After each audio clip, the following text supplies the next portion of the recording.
Dur. Dur.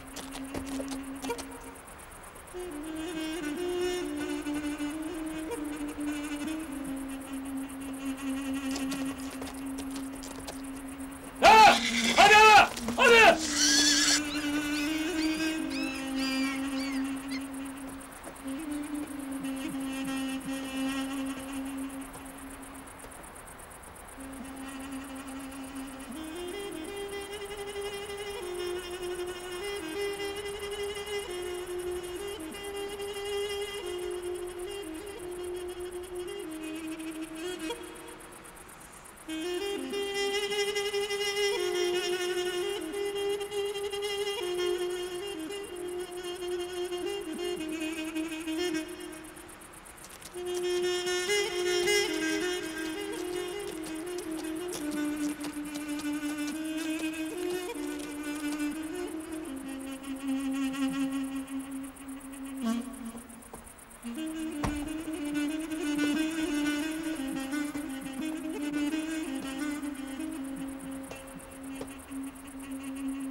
Gelmemeliydin. Gelmemeliydin.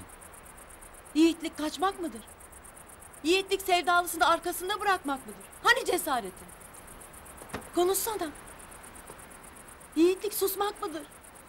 Cesaretim, yiğitliğim bir yere kadar.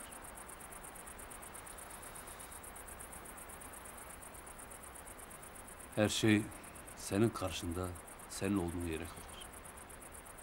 Var git. Var git. Seninle benim yollarım çoktan ayrılmıştır. Yolum seninledir benim. Geri dönemem. Sen nereye, ben oraya. Sen ne diysen. Yetmezmiş gibi bir de Azat sevdalısını kaçırdım desinler. Bir düğün bile yapamadım desinler. Hani telli duvaklı gelin edemedim desinler. Bizimki sevdadır, kaçmak değildir.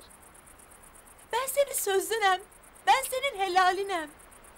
Burada yapamadığımızı, burada yaşayamadığımızı başka yerde aşarım. Anlamıyor musun? Benden sana yar olmaz. Var git ağaların yanına, var git. Gidemem. Gidersin, gidersin, Gidemem. gidersin.